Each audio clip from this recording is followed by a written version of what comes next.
Welcome to Real Estate AI Flash, the show where AI goes from hype to habit. I'm your host, Rajeev Sajja. Each week, we make AI approachable and actionable for real estate professionals who want to stay ahead of the curve. From lead generation to listing presentations, from marketing strategy to client experience, you'll hear how top agents and industry leaders are using AI to work smarter, save time, and grow their business. So whether you're just getting started or already experimenting with AI tools, this podcast gives you ideas you can use right now. Now let's get to this week's special guest. Welcome to another episode of Real Estate AI Flash, and can't believe we're into early February now, 2026. And today's guest is Reggie Nicolay. He's the Senior Vice President of Marketing and Training at Realtors Property Resource, as many of you probably know, RPR, a data and technology platform for realtors in the United States, and it's a fully owned subsidiary of National Association of Realtors. He's recognized for his expertise in marketing, real estate technology, and user engagement strategies. Reggie, welcome to the podcast. Thank you so much for having me today, Rajeev. It's a pleasure. Yeah, pleasure's all mine. And you and I have known each other for a long time, including your amazing wife, Nicole, was on the speaking circuit. She's an agent now. And love for the listening audience to get to know you a little bit. Share your background and bring us to today.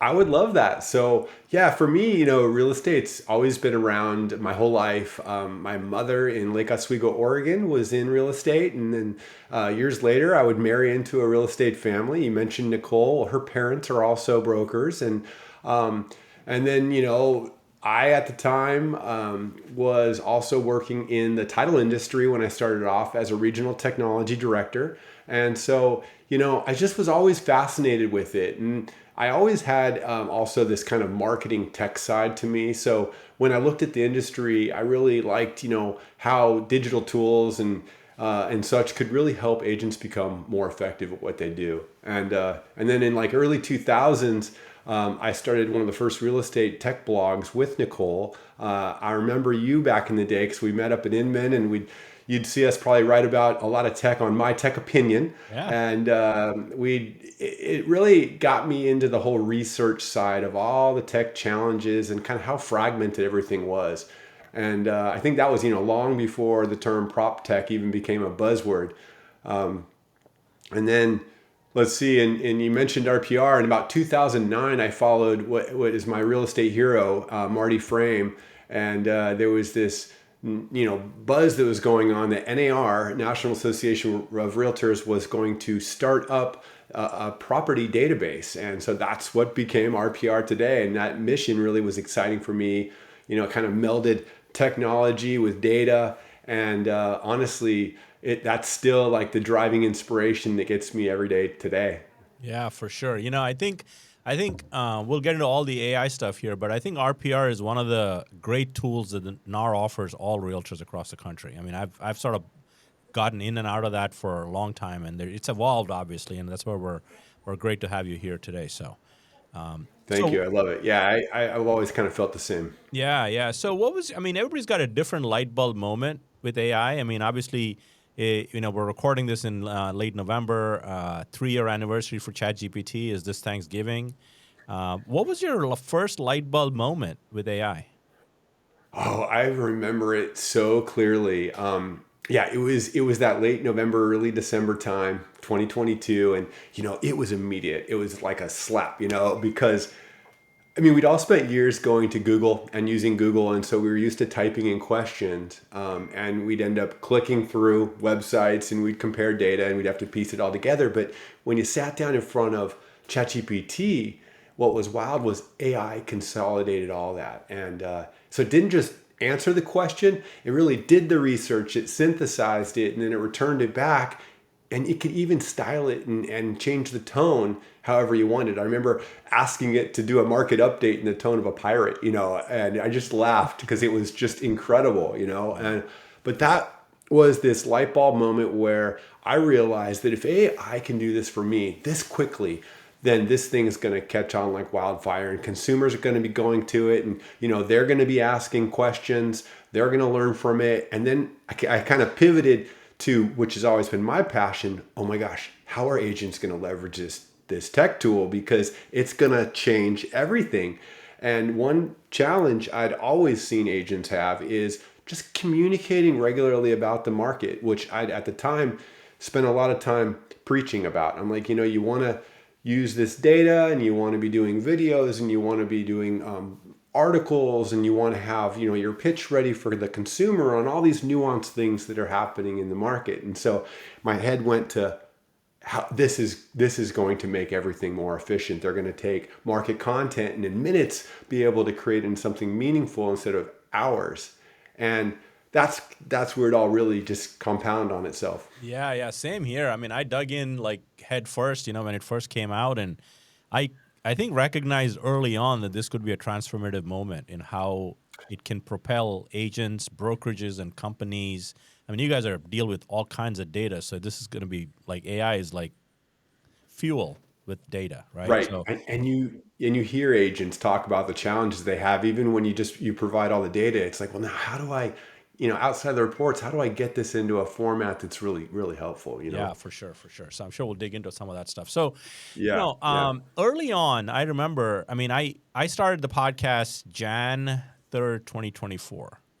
So we're at episode 110ish now. Like we're and early on, I remember RPR launching something about script writing and enabling giving them the right content to post with graphics. So let's kind of dig into market trends with RPR and how you guys are Yeah. leveraging AI to make the jobs of realtors easier. I would love it because being married to a practitioner, I think I saw all the effort that goes into trying to keep your sphere up to date, and it's a challenge. And then doing it consistently was even more work. And so I think that was where it first came together is I knew we had this really powerful market trends layer. And inside RPR, you can go and you can, put in your geography and you're going to get chart after chart that really detail what's happening.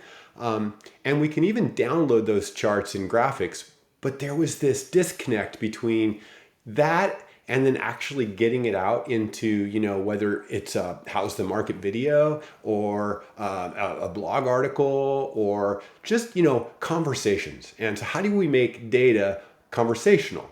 And that was really the beginning of the script writer. It's like, well, let's see what we can do if we pass some key data points for the article and then let the agent actually decide what tone they want to use and what audience they want to go for, whether it's investors, buyers, sellers, even get more granular than that, luxury sellers, move up buyers. You really could pick. And then we started playing with the outputs. It was incredible. It took the data and it made it really meaningful. And then all of a sudden you pass a little bit of information from the agent, from their profile at the same time, and now it's personalized. And that's how the scriptwriter was born. So it started off with how's the market video scripts, that you could easily copy and download in article formats and some email copy. And it's grown quite a bit since then. Yeah, for sure. If you're listening to this and if you've not tried this, you should go to narrpr.com and use your Nerds ID and reset your password, log in, and it's under research, I believe, right? Research market trends. That's That's where. right. Research market trends. And then there's a create script link on the right side by the report button. Yeah, perfect. So that's the first use case that I think you want to tell a story with the data and to answer the question, how's the market? I think that's a key That's right. question that agents are asked, and you guys are empowering agents obviously to do that. So the 2nd one, I want to preface this. This is the AI advantage that you sort of came out with a little bit, a little playbook. And we're going to include the link to Reggie's playbook in the show notes so you can access it as well. So recently, Realtor.com, I read a survey that it came out with. One was, how do consumers get real estate information?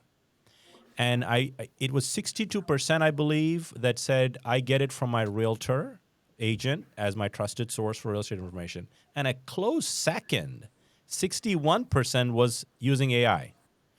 That's right. That's So right. I think the ship has clearly sailed with consumers using AI for all sorts of things, including asking it real estate related questions.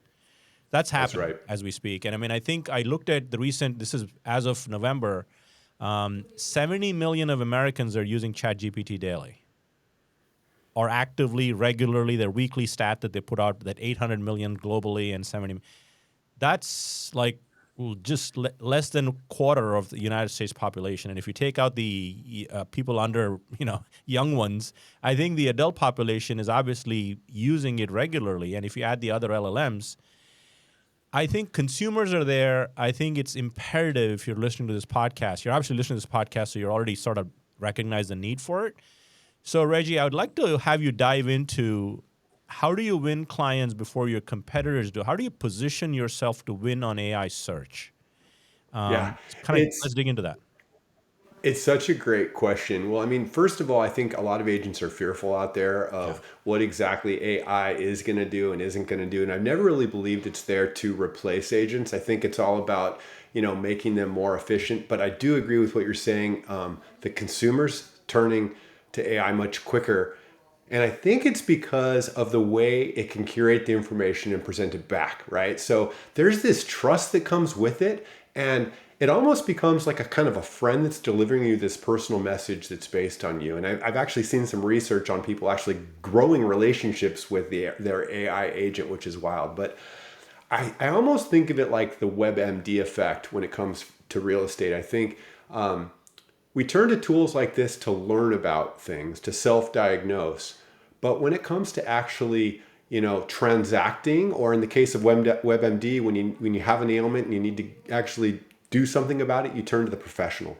So I think that's what's going to happen in real estate and continue to happen. You're going to do your research online, but then you're also going to ask the local trusted professional to help you transact. And so agents need to start to do the things to make sure they're coming up or being recommended, because the reality is consumers are going to AI and they're asking these questions like, what's the local market like? And they're asking for these signals, or they're asking things like, hey, I'm ready to transact. What agent should I be using in my local city? And the wild thing is AI is going to actually give some specific answers. But if you put your head in the sand and you don't really participate, it's likely it's going to skip over you. And this doesn't matter if you've got 20 years experience and tons of transactions under your belt. It matters down to these signals that we're putting out there to tools like AI and historically even search. And those signals really come down to a few things. There's a couple new keywords. There's AEO. So we've always had search engine optimization, and which was SEO. And now there's these terms AEO and GEO. Like we need more acronyms. Yeah. But right? But what it comes down to is with AEO, they're really looking at the answer engine optimization. And it's really how you score for being the provider of those answers and it's really by publishing content on a very consistent basis. And those can be things like frequently asked questions, market updates, neighborhood guides, but it's this local content about the local market. And then this GEO comes into play where it's generative engine optimization. And it's kind of like how AI confirms that you are really the expert you say you are and that you're who you are. So it uses these other signals like these profiles we've all created online for years. Let's say we've got our own website, we've got our broker site, we've got our LinkedIn, we've got Google Business, there's the national portals, they all have profiles. Well, a lot of times today, what ends up happening is agents create them and they forget them and they don't actually revisit. And these things have actually become out of sync. And so they may say one thing about you on one site, even refer to your contact information differently. And that's an immediate way for AI to discredit you. What we really want to make sure is that all of these profiles online are consistent. There's this term we talk about in the book called NAP, and it's not for napping. It's actually about name, address, phone number consistency. You want to make sure that all of your profiles, including the one on your website and LinkedIn, have the same exact contact information. And then there's this background markup on our websites these days. It's called schema markup. It's not for consumers. It's actually for these background tools, but it helps link across to these different profiles so that they all align back to you as the agent. And most modern websites have this. I wouldn't get too worried about it. I'd just talk to your website provider, but you want to make sure that's in place. And then there's this other dimension that's about client recommendations. They're really big. I think a lot of agents have tried to get them over the years, but the key is getting consistent recommendations from your consumer base, the ones you're transacting with, and that they're referencing you in your local market. They're using some of the keywords that you come up for in your specialty. And all these things work together to create consistency and freshness that ultimately tools like AI can recommend. Yeah, for sure. I think that's a very good synopsis. I want to double click on a few areas there because I think this is important. Yeah, We had yeah, a couple of guests in January, Reggie. Michael Perna with EXP in Detroit. He doubled down on, he was early in blogging reviews. He's got over 3,000 reviews on Google. Like, that is massive. that's a And lot. and Yeah. then he started to blog, and he shared this on the podcast. If you haven't listened to the podcast, you should go back and listen to that episode. I think Jan 7th episode, Michael Perna. And he said he used to get 3 to 4 inquiries or 1 to 2 inquiries every month from ChatGPT alike, and he started to tweak some of the stuff that you're referencing, and he now gets 4 to 7 inquiries, and those inquiries per month are very transactional, bottom of the funnel type of leads. So AI search is going to be evolving. It's big. SEO is still, you don't want to not do SEO, but you want to build on SEO and develop some of these things. And some of the stuff that you're referencing, Reggie, in the GEO comment about profiles, I built I will include it in the show notes, Agent Bio Visibility Optimizer GPT. That starts with your base bio and then interviews you on all of these questions about reviews, all of the things that are signals, and rewrites your bio for all of these platforms so the consistency of signal is across the board. And we've had agents implement that and started to show up. And that's not the be all end all, to your point, because you got to build on top of that and publish content. I think blogging is going to come back for people that embrace AI, right? Do you feel I that? think it will. I really do. I think it's good on so many levels. It helps the agent become more articulate about the nuances that are changing regularly because you're looking at that content. But then exactly what you mentioned from your guest, with these signals, AI will start to recommend you more, and the trust that comes through on those leads is incredible. For sure, for sure. And then there's a couple of sites that you should, if you've not done this and you're listening to this, you should go to ChatGPT or whatever AI service you use and ask it for top 5 real estate agents put your city in there, and see the people that show up. But beyond that, see what sources it's referencing. It goes to Zillow, it goes to Redfin, but it also goes to sites like Fast Expert, Homelight. Most agents that are listening to this haven't created a profile there. You don't need to pay anything, but create a profile, send consistent signals to what Reggie's talking about on those sites. So there's a lot to unpack there, but if you have that foundation, I think you're well ahead of the game as you're That's listening right. to this. I think, Reggie, your ebook covers some of that stuff, right? It certainly does. Yes, and it's a free download. You can grab today if you're Yep. interested. So Yeah, for sure. And we'll put the link to that in the show notes as well. So what is you mentioned AI CMA in some of our conversations. So let's talk a little bit about how AI is getting to the CMA portion, and then we'll get to the final 2 questions. I love it. So yes, this is brand new for us. So I'll tell you, with the CMA, it's one of the most used tools in RPR because it matches the valuation with the reporting. But agents have always struggled with CMA for various reasons. It's not that it's necessarily difficult, but pricing a home can take a fair amount of time.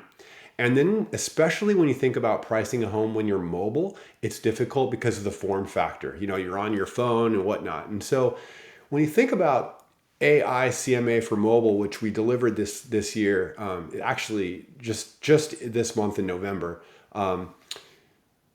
it kind of blends what AI does best with the expertise of the agent, and I'll explain. So, AI is fantastic with comparisons. So, if you want to compare comparables with the subject property and you want to look at the basic physical characteristics, it's going to do a really good job at that. But I think you need to marry that with the local market experts ability to see the market outside of the MLS, right? They understand properties at a different level, even down to what side of a road a certain property is, or the kind of nuanced physical condition of a property, or all of these things that you just kind of know when you walk around a lot line or see a property and you get the vibe.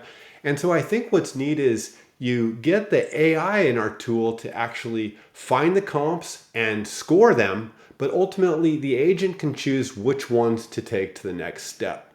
Now, once they do that, you're taken to step 2, in which AI prices the property based on those comparables. And what's really cool about this is it puts it in a few different ways. It says, hey, there's this low market, there's this kind of fair market, and then there's this above market or aggressive price. And then in addition to that, it's going to give you the price point it recommends. And with each of these, it's going to share the comps that it thinks best backs up that pricing scenario. And by the way, you can do this for both a buy side or sell side. So for an offer price or for that list price. And then when you actually choose on one of those price points, you go to this final stage right before you create the report, where the AI CMA actually gets into the psychology of that list or offer price. It speaks to how the buyer or seller may perceive it, how the market will look at it based on things like local market trends, the cadence of the market, the comparables you've actually selected. And it even gives you some highlights to use for the report. All that's packaged up into this PDF that you can then in turn use with the consumer. And I think what's so exciting about this, and my wife tells me about this quite often, she says, more and more consumers have come to me this last year and they're like AI experts. They're coming in with their own perceived opinions about the market because they're going and asking these questions. And so now she can say, hey, I also have AI, but I have it tied to an expert database and I've factored in my local market expertise with that. And so it kind of packages it up into this perfect little bow that you can, hand off. And I think that's what makes it so special. Yeah, and I think you touch on a couple of very important points. I think in 2026 and beyond, I think agents listening to this podcast should be prepared for clients to ask them the question, and that is, how are you leveraging AI to market my home? And so I think you can proactively, to your point, leveraging RPR with the AI CMA, the market trends, script writing, you are proactively answering that question before your client even raises it. So you got to be prepared. So AI CMA, I know you said it's launched in November 2025. So accessing it is pretty similar to NAR RPR, right? Just walk us through where to Yes. get So it. make sure you're on the mobile app. So at this point, it's only in the mobile app. We are expected to bring it to the website probably sometime 2026. I don't have an exact time yet, but we really want to get it dialed for mobile first. We're launching in beta. There's a big feedback button at the top. We would love members to just tell us what they are experiencing. But yeah, you can make sure you're on the newest version. And when you land on the subject property, you're going to see this little AI button floating in the lower right corner. You tap on that and you'll see the buyer or seller CMA launch off point. Yeah, that's great. And we'll include any reference guides or anything like that to that publicly available in the show notes as well. So this has been fun, Okay. Reggie. I think we just to call a recap, I think you touched Yeah. on script writing, market trends to answer the question, how's the market with RPR? You talked about how Yeah. agents should care about AI search, whether it's answer engine optimization, generative engine optimization with the ebook, and then finishing off with the newest feature that you guys launched, which is AI CMA on the mobile. So that's three big takeaways for me in this pod. So anything else you want to touch on AI that maybe anything on the commercial side that you guys are working on? Yeah.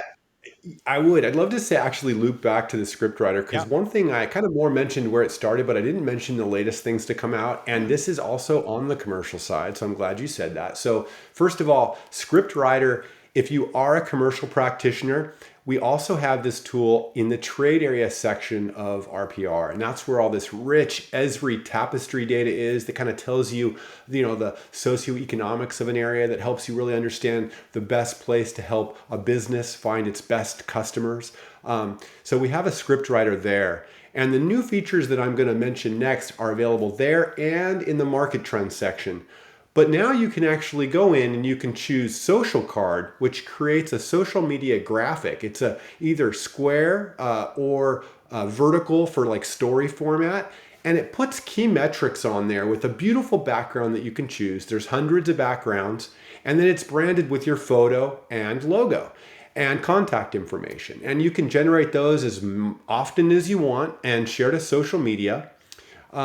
We also are now creating videos. So both tools will actually create a 20-second animated video, fully branded back to you, and including those same metrics. The tool's even creating full PowerPoint presentation decks on these data points. That's crazy. And so is that, yeah. how new is that feature? Because I've not seen that. I have not logged into an RRPR. It's like, we launched it in August, so it's pretty new. Relatively new. All right.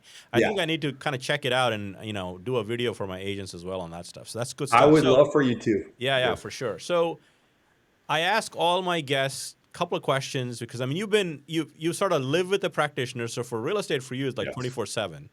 In a way, like work and then practitioner stuff. So what advice would you give your younger self if you're like in real estate from you talk to a lot of agents, you present to a lot of agents, there's some habits that you notice. So is there anything that you would recommend agents listening to embrace? 100%. And I think it comes down to don't wait to be perfect, just start. You'll get better over time, whether it's publishing articles, creating videos, whatever you're doing, but start to use this type of content and get it out to the consumer. There is a trust factor that happens, especially I've seen it in video. It's incredible when you put yourself behind the camera and you're educating on a regular basis. It's really wild how the consumer, your sphere, starts to really frame you as the local market expert they should be calling for. And then once you get going, be consistent. No matter what you do, just try to keep your foot on the gas. Try to find an interval that works for you and keep at it. I think that's my big tip. Yeah, no, that's great advice. Yeah, consistency is key for sure. And because it builds loyalty, it builds trust, and then you become the market expert that they always lean on. So great stuff there, Reggie. So are you a book or a podcast person? I do both, but it's funny. Podcast usually when I'm in the car, so I don't tend to listen to it as much as my desk. But then it's my favorite. But otherwise, I'm good for a book. All right. So if you had to pick, you can give one of either. Also, it doesn't matter. Okay. If you had to recommend a book or a podcast that has greatly influenced the way you think, more than others, what would you recommend? For this, it's hands down Donald Miller's Story Brand, the first one. For me, as a communicator and marketer, I think what it did for me is help me always remember to reframe the audience I'm speaking to as the hero in our message, and we're simply the guide to get them there. And so I run everything through this filter, and it's gotten so much easier through the years. But I actually hired them to come out, teach our teams how to kind of re-communicate from the ground up, because we were putting too much content in the messaging, and it ended up being just not resonating. And when we took a step back and we really dialed in the member need and kind of how that made them feel and positioned them as the hero, our whole marketing message became more compelling and it resonated. So for me, that was the game changer. Yeah. And, I think I've heard this from one of the Shark Tank guys too, and I believe it. Like good agents sell features and benefits. Great agents sell outcomes, and the really great agents sell stories and feelings. And like anything, right? If you just flip it into a storytelling thing, I think that applies to all aspects of life in professionally. And so that's a great takeaway. Well, we could keep talking, but this has been a great podcast. I appreciate, Reggie, you hopping on, and I hope to catch up with you in real life sometime real soon here. I don't know where, but I'm sure we'll bump into each other in 2026. I look forward to it. I'm looking for the moment. Thank you, Reggie. Appreciate you. All right. Thank you. If you found value in the show, follow it so you're notified every Wednesday when new episodes drop. Share it with someone in the industry you care for, and leave us a review as it helps us reach more real estate professionals like you.